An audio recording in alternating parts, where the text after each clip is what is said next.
huku tumepata msiba, mjukuu kafariki. Nimefika hapa nikakuta hapa mna watu. Huku chumbani giza, mimi nikapitiza moja kwa moja huko nalia. Nimefika kule tumelialia. Baadaye nikawa namuuliza mtoto ameumwa nini? Mbona ghafla hivi? Akasema yeye alishikwa tu na kifua. Haya mtoto yuko wapi? Yuko kule. Sasa nyinyi mtakaaje huko mtoto yupo kule? Sio vizuri. Maiti siku zote wage naangaliwa kwenye ulinzi. Akasema sawa bibi, inuka kamuone. Kwa kuwa umekuja mwenyewe nenda. Nikawa nimeinuka na Rose tulikuwa tumekuja kukuta huko giza.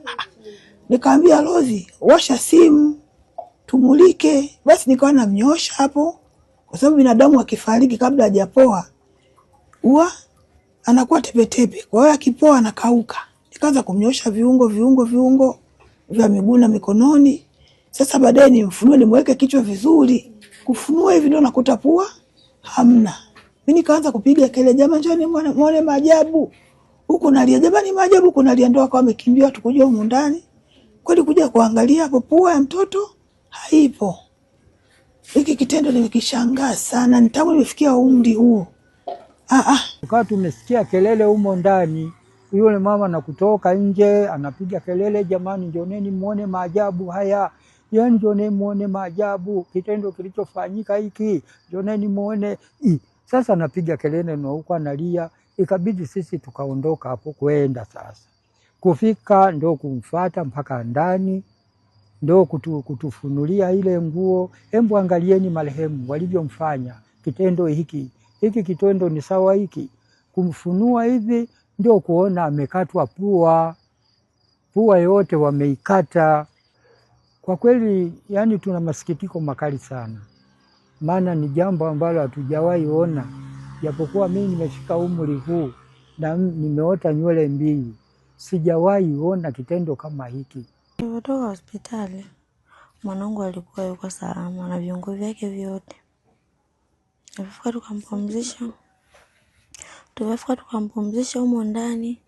Sisi tukawa tumetoka tukakaa hapa, lakini alikuwa salama na viungo vyake vyote. Ila tu ghafla tunakuta mtoto hana pua. Kimeniathiri sana kisaikolojia, nimeathirika. Kwa sababu ni swala gumu. Mwanangu mimi sawa kafariki, nimekubali mipango ya Mungu. Sasa hiyo pua tena hapo, kwa nini siwepo? Mungu yeye kama kunichukulia mtoto na kiungo pia. Mimi nimefika msibani hapa leo. Ilikuwa saa 2 usiku. Nikakuta bibi yake na mama wa marehemu. Anasema jamani, hata kama mtoto amekufa, ndo awe na pua hana. Wote tukashangaa. Hana pua Tukaingia chumbani. Kufika kweli kafunua mtoto hana pua yote hii, wameikata pua, ni mashimo tu ndio yanaonekana na nyama nyeupe ya mtoto. Ndio nilichokishuhudia hicho. Ni tukio ambalo kidogo linaleta sintofahamu, linachanganya. Tumewasiliana na jeshi la polisi. Yeye pia amefika kwenye eneo la tukio. Kwa wameweza kuchukua mwili na wanaendelea na upelelezi. Jana tulipokea mwili wa mtoto mchanga wa miezi 5.